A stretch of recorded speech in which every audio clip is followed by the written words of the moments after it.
Welcome back to the Balancing Act podcast. I'm Andy Temte. On the Balancing Act, we talk to business leaders and industry experts to explore the balancing acts we play in our professional lives and learn about the events that put rocket boosters behind their career success. Today, we have Jeremy Sirota joining us. Jeremy is the CEO of Merlin, a digital rights music licensing partner for independent record labels, distributors, and other music rights holders. Jeremy is also a former Meta and Warner Music Group executive. Welcome to the show, Jeremy.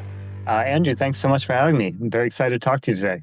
Yeah, so, I like to kind of take down the walls of industries that feel like black boxes. And I grew up in a musical family. The producer of the show is a musician. So about every couple of months, I like to have somebody from the music industry on the show. And I'm really glad that you're here today.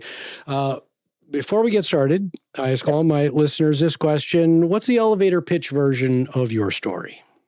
My story.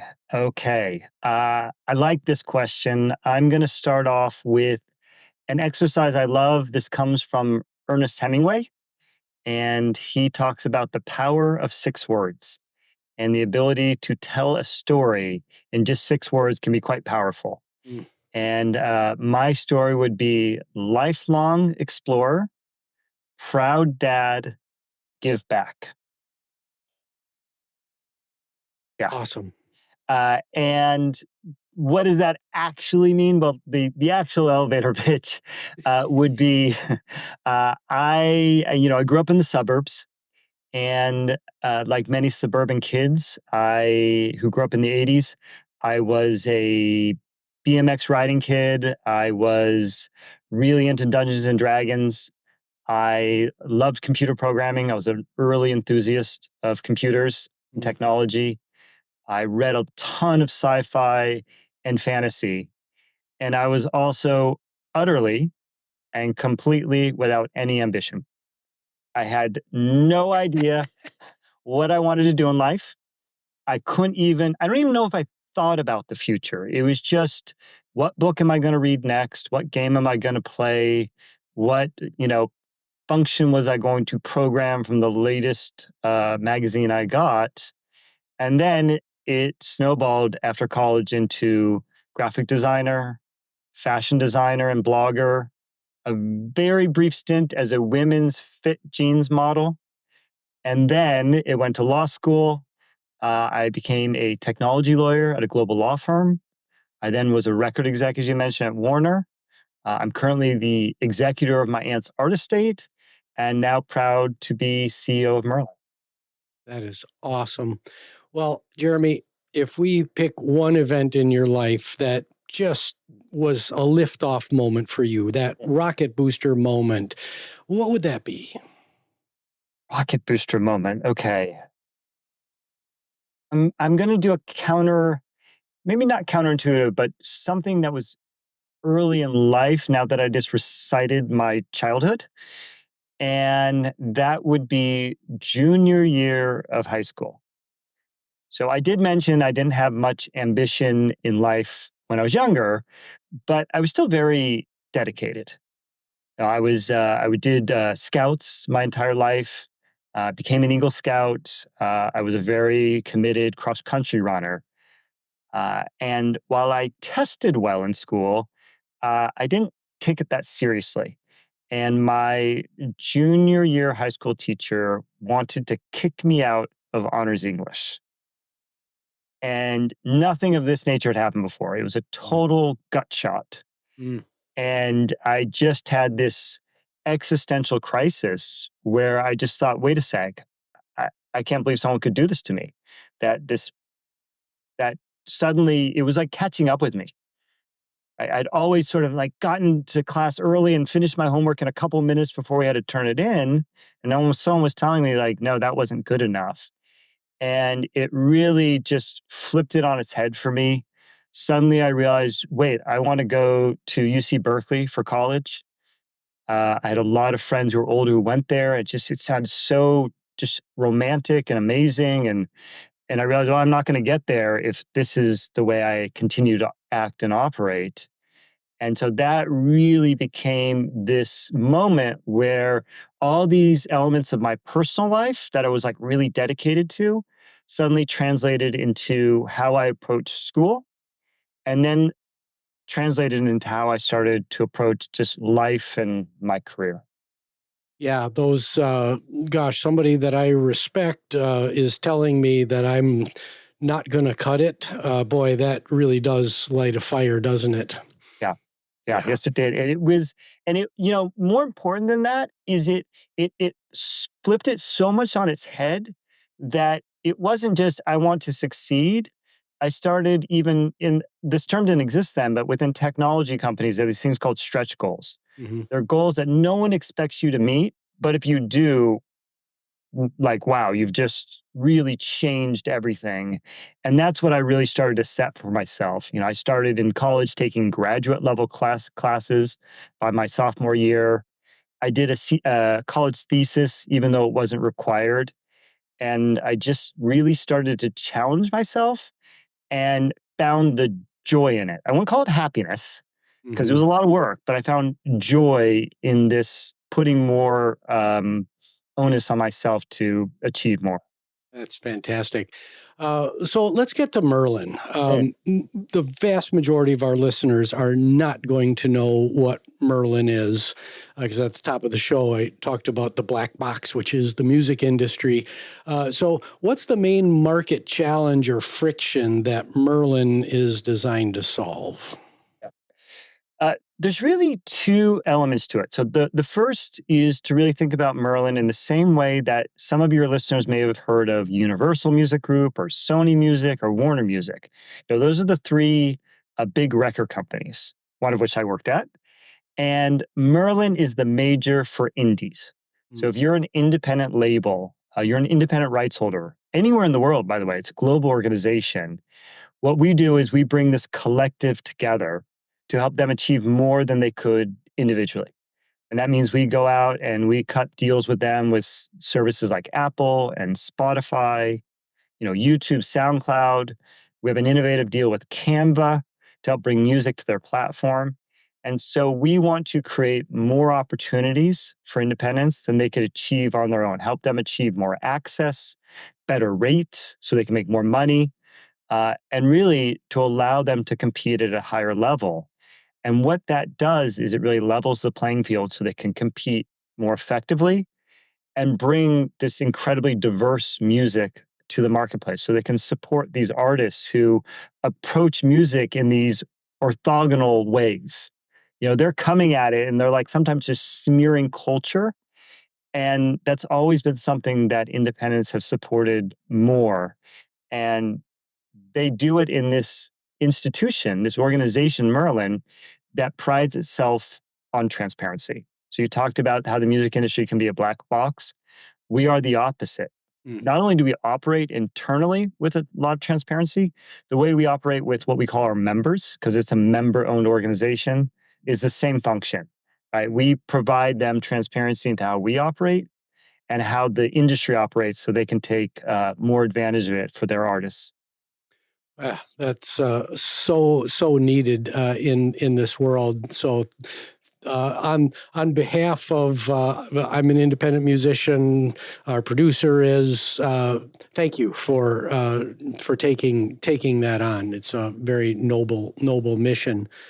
So, in that vein, I like to provide advice to listeners, especially regarding what are perceived as industry black boxes. Uh-huh. Let's suppose that you've got a 25-year-old musician sitting right in front of you right now. They're technically accomplished. They've got a small catalog, meaningful catalog. They want to spend their lives in the industry, writing, performing. What's your advice to this individual to set them up for success? Great question. And I get this all the time because there's almost so much advice out there. It's hard to separate what is fact from fiction. Right. It's hard to know who to follow. So many people out there in the music industry perceive that it's just all about viral success. The starting point, and I had this conversation this morning because I'm exploring this new venture for myself, which is I've written a book. and I've started talking to publishers and literary agents. And the number one piece of advice they all say is the content has to be good. So number one is make sure your content is good. And if it isn't, well, yes, some people have more natural talent than others. Uh, I'm a fairly decent writer, but it takes me a long time. Right. I've heard of pulp fiction writers who can knock out a book in a single day without one edit. That is not me. No. I need to write again, edit ruthlessly. And so number one is just make the content good. And that requires dedication and persistence. Yeah. The second is you have to believe in yourself. If you don't, no one else is going to believe in you. And that requires a certain amount of ego and hubris in a world in which you see all these other incredibly talented people and it's thrown in your face all the time with social media or across the news. But you have to learn to find that inner strength about the world. From there, then you have to go into what is your community? What is your network? One of the best pieces of advice is go play live shows. Mm. If you're a performing artist, right? If you're a songwriter, it's slightly different. But if you're a performing artist, play shows, find other artists like yourself, reach out to them on Instagram or TikTok, DM them. You'd be surprised how much people will respond to you. So you have to not be afraid to put yourself out there. And sometimes it takes 99 no's before you get to that first yes. And that, once again, takes a lot of resilience and fortitude and strength. And from there, understand how it works. Understand how the industry works. Understand how licensing works, how royalties work. This is a rights-based industry. There's a reason there's so many lawyers in this industry, myself included, Right. former lawyer. Many, many lawyers go on to run music companies, and there's a reason for that because it's based around emotion, around connection, right? Algorithms do not create tears. Artists do. Right. And so if you can understand where this is coming from and how these royalties work, and then the final one, and this applies whether you're a performing artist, a songwriter, is if you think of yourself as a financial instrument. Bear with me. I'm going somewhere with this. This is not your standard advice for an artist because they're creative and their brains can work sometimes irrationally, which is where so much of this amazing product comes from. But financial instruments are all about diversifying, right? A financial instrument has a diversified portfolio within it. And so if you put everything in one thing, yes, many people can succeed doing that, just being a performing artist and they do this one thing and that's all they do. But it's a hard industry. And so if you can diversify, you can be a songwriter, you can be a performer, you can work across different types of industries, not just I want to be on stage performing to 50,000 people. Then suddenly you can have a much wider range of abilities because this industry is going to change dramatically. Every couple of years, it changes dramatically now. And that's going to allow you to continue to have revenue streams coming from many sources and many skills that people are going to find quite an interesting commodity to tap into. That is fantastic advice. Thank you for all of that. And it's the rights part of the equation, number 4 in your list, that is the most opaque to most folks, and so kind of foreign because it didn't grow up as a lawyer, didn't go to law school, didn't learn how to read contracts. Had that insurance class and was asked to read an insurance policy and fell asleep in paragraph number 1, right? So yeah, but there are ways to do it. And I would say there's actually, in fact, 2 ways. One is just curiosity. Many of my members are record labels that are part of Merlin. They're founded by former artists. And you don't build successful labels without just a natural curiosity. If you can tap into that, if you can find your way to how you can make that interesting for yourself, then there's a lot you can teach yourself about the industry. There is actually a lot of good information out there. There's a lot of good people who want to share what they've learned. And if that's not you, If you want to be in the room writing songs, if you want to be in the room with the band performing or on stage, that's where you feel comfortable, then you need to build a team around you who can help you make those good decisions. Yeah. And that's the two paths. Yeah. So I'm hearing resilience, perseverance. I'm hearing courage, creativity, and some folks might be listening to this conversation thinking, well, this is specific to the music industry, and it's not. Those are skills that will take you far in any industry. So. Yes. Yeah, thank you for that, Jeremy. Before we cut to a quick commercial break, let's talk balancing acts. You and your team one, your senior team at Merlin. What balancing act? What's the most important balancing act that you play in the day-to-day operations of the business? That's a good one. Uh, yeah, great question.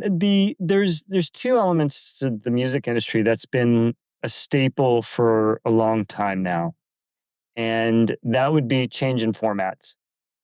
You work in the music industry, you know exactly what I'm about to say. And if you don't, it's we used to live in a world of vinyl to cassettes to CDs to downloads to streaming to social and now to Gen AI music creation, which is just at the precipice. Yep.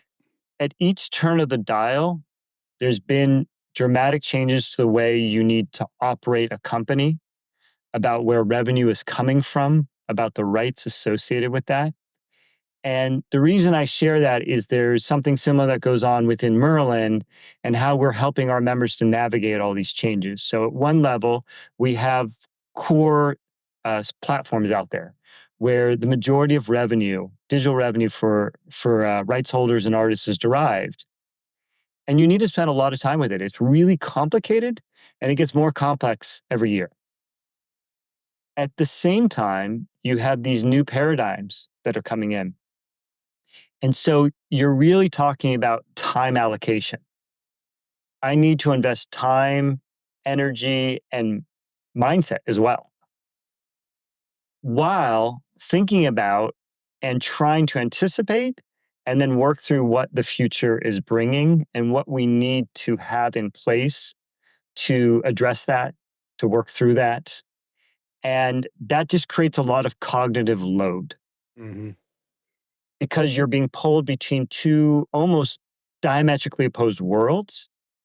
And so trying to balance between those two, trying to figure out who on the team stays with this world and who works on this world. And how do we keep people informed who aren't? Or are there people who can operate in both? And that's also similar to any company operating in digital, which is just changing dramatically. And so this is going to be a challenge for us as a human race because the technology is developing more rapidly than our brains. Yeah. And how do we try to build around that and encompass it into our workflows and our processes and the way we talk and not be overwhelmed by it? And so that's something I think about and spend a lot of time planning for the company. Yeah, I'm hearing change management is absolutely critical. Right people, right role. Because humans abhor change generally. So having the right people who are forward thinkers versus those that are taking care of the blocking and tackling today. Yeah, we're talking about the music industry, but we could literally be talking about just about any industry with that thread. I was with a music veteran. He has about 10 years on me just 2 days ago.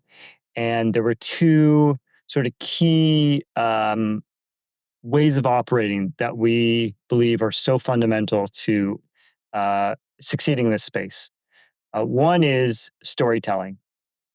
Everything you just mentioned, all of that works better when you can tell a story that people can understand and relate to, and it gives them structure around what they're doing.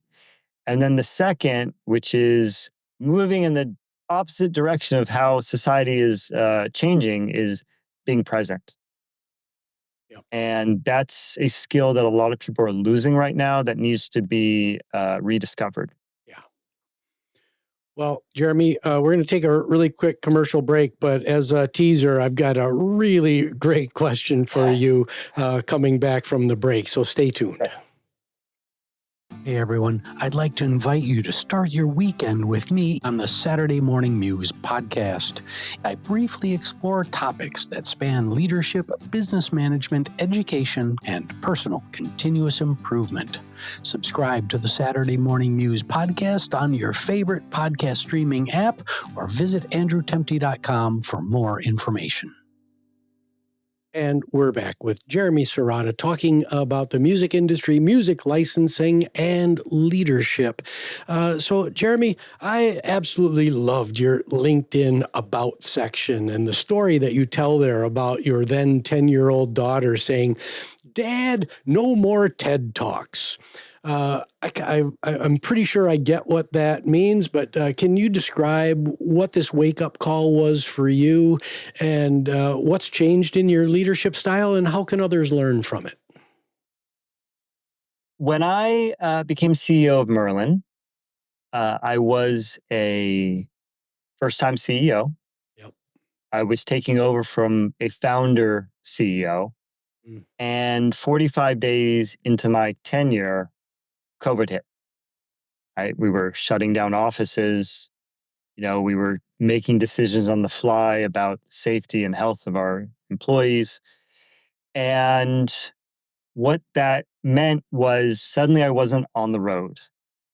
A lot of this role is about relationships, and I couldn't do that, which meant I was obviously on Zooms a lot with people at all hours of the day, no less, because I have members all around the world.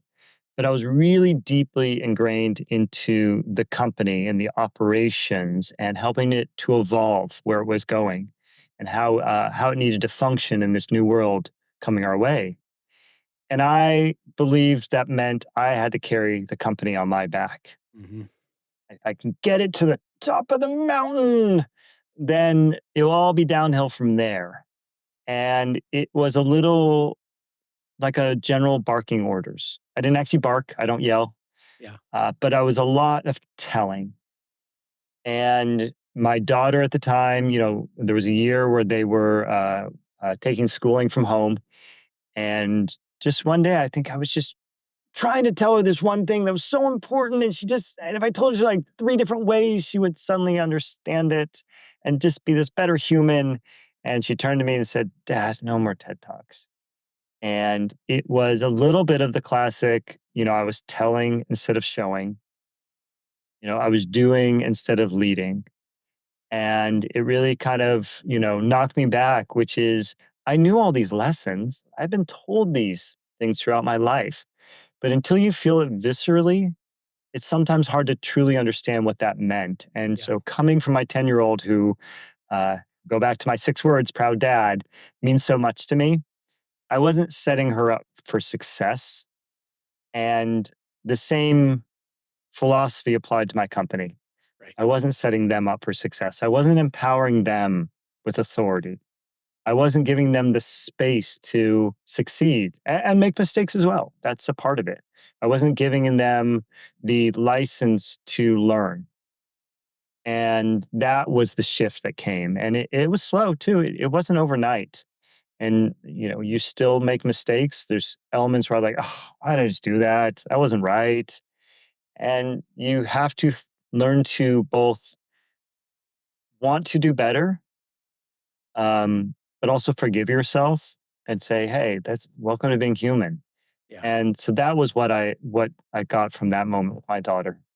Yeah, that's really hard when you're carrying the weight of the business, which feels like the weight of the world on your shoulders. My version of that wake-up call that you had, my version happened in 2008 during the beginnings of the Great Recession. And, around the office, it was all, well, Andy said, that was the phrase. And nothing happened unless Andy said, in quotes, right? So, boy, boy, if you're carrying the whole thing, you're going to drown in it, and you're not setting your people up for success. So thank you for. I was 92% sure that was where you were going to go with that, and thank you for sharing. Now, Jeremy, you're stepping down as CEO of Merlin at the end of 2025.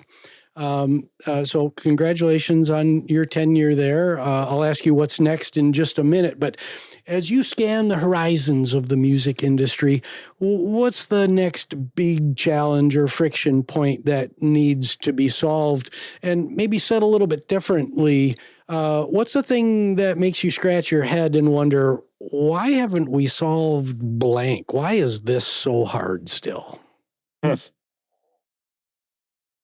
It's it's the one I mentioned earlier. It's coming at us full force, which is Gen AI, Yeah. AI anything, but within the music industry, it's Gen AI, and there's clearly a lot of opportunities in terms of even within our own company. We've incorporated we use AI for workflow, for automation, for efficiencies, for research. So there's a lot we can do to remove really just manual processes to free up our time to spend it more productively on creativity, forward planning, uh, relationships, which is where our capital is better spent. Yep. Uh, but within the music space, it's so new and different than anything that's really come before it. This isn't just a format shift, which is a lot of what's happened before this. And that means in terms of really protecting the artist and artistry. Right? Art is so central to culture and civilization. It helps people to understand, to sympathize. It helps them to rationalize what's happening in their lives, to have something to relate to. And all that comes from emotion and connection. And how do we allow that to continue to thrive?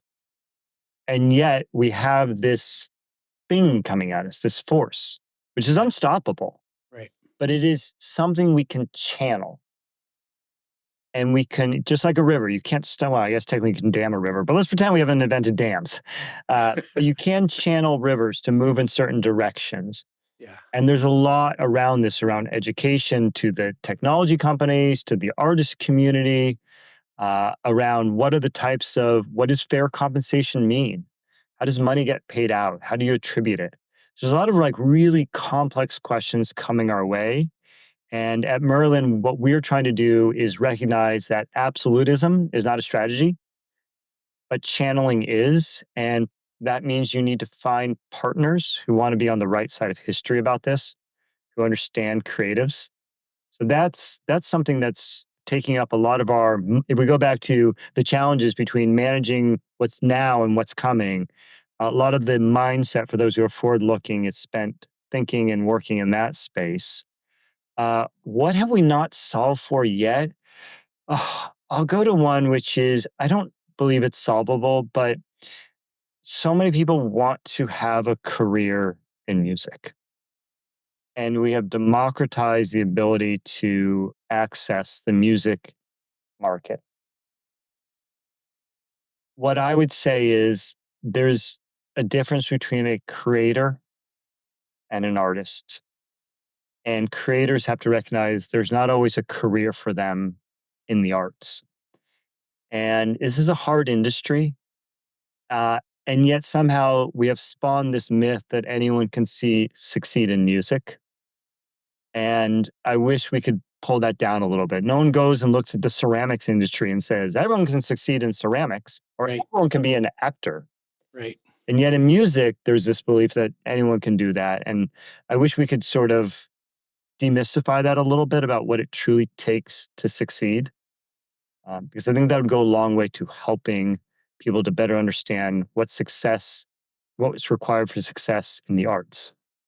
Yeah. I think that going back to grade school, middle school, this narrative of You're introduced to the world of music. There's all this wonder and possibility, but nobody talks about the business side of the music industry until you're in it. And this this stack of skills that you need, which isn't just the creative necessarily, it's this broad package of skills that you need to succeed. More of that kind of upfront would be super helpful. Yes, indeed. Yeah. So, Jeremy, what's next for you after your time is up with Merlin at the end of the year? Yeah, well, I still have 6 more months with a lot to get done. Yeah. So I'm very still excited about that and making sure the team is set up for success. And, what I have right now is what I like to call a wide open aperture. Uh, there is this blank field in front of me, which I've never had in my life before. So right now I'm just very excited to explore it. As I mentioned, I have this book I'm writing, so I'm talking to publishers and agents, and that's a new field for me to play in. I'm still working on my aunt's estate, which is great. I started my own interview series just because I have a natural curiosity of people, and so I'm talking to people from all different walks of life, and we'll see what comes next. But it's going to be exciting. I know that. That is awesome. Now, I got to ask, you're on the board of the Fencers Club in New York City. What so you ran cross country, you modeled jeans. What got you? I'm still stuck on that, by the way. Yeah, I don't know. I don't believe I've ever mentioned that one in an interview. This is the first. Yeah, nice. That's going to be some viral 5-second clip that goes everywhere. But what got you into fencing, and how has it helped you as an executive? Yeah, well, so there's two elements to that. One is I have not gotten into the sport of fencing. I've gotten into the business of fencing. My daughter is the fencer. Oh. And if you ask, how did she get into that? Well, we gave her a list of sports and we said, hey, pick one. And she said, which is the most expensive? Like, not that one. She's like, which is the second most expensive? Like, fencing? She's like, that one. And because she wants to torture you, right? She wants to. But in fact, it's so we got in there very happenstance when she was 6 years old.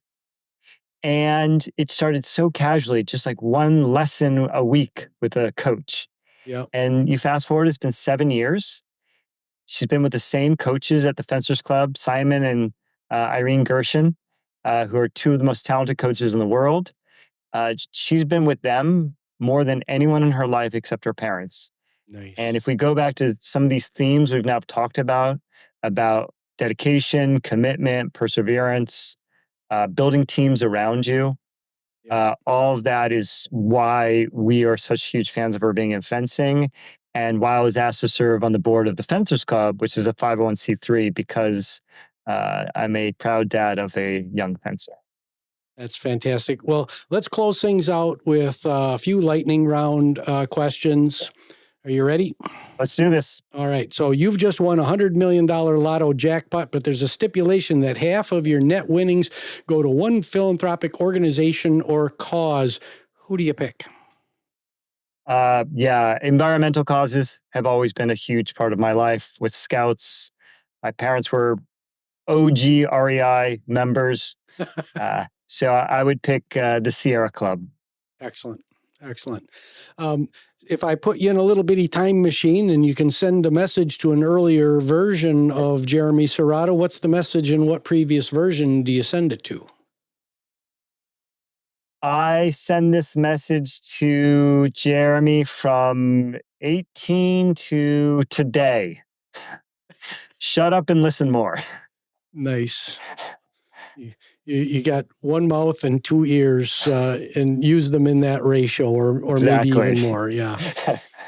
Excellent. Well, we're all works in progress. What are you focused on right now in your personal journey of growth? Oh, that's a good one. What am I focused on? I'll go back to something I mentioned, which is it is challenging for everyone, is the concept of being more present, and not just present with other people, not just I'm meeting someone and my phone's not just off the table, it's in my bag and it's turned off. Right? The world is going to be okay if I'm not on my phone for an hour. Yep. But also being present with yourself.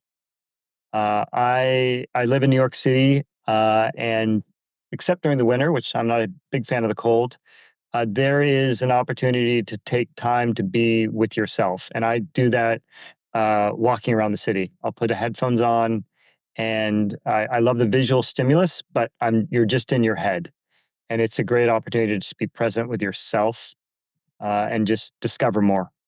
Awesome. Well, Jeremy, thank you so much for being on the show today. You mentioned you're writing a book. Where can folks get in touch with you if they're interested in learning more? Yeah, find me. I'm on all over LinkedIn. It's my platform of choice. It's just Jeremy Sirota. And come follow me, read the writings. And if you DM me on there, I will respond. Excellent. Well, thank you so much for being here today, Jeremy. Thanks for having me. Appreciate it. Excellent. Well, my name is Andy Temte. This is the Balancing Act podcast. You can find us on all the major streaming services as well as out on YouTube. Please like, subscribe, rate, and most importantly, share this public educational good with your friends, your colleagues, your family, and your neighbors. Show is produced by Nicholas Temte, and we'll see you next time on the Balancing Act.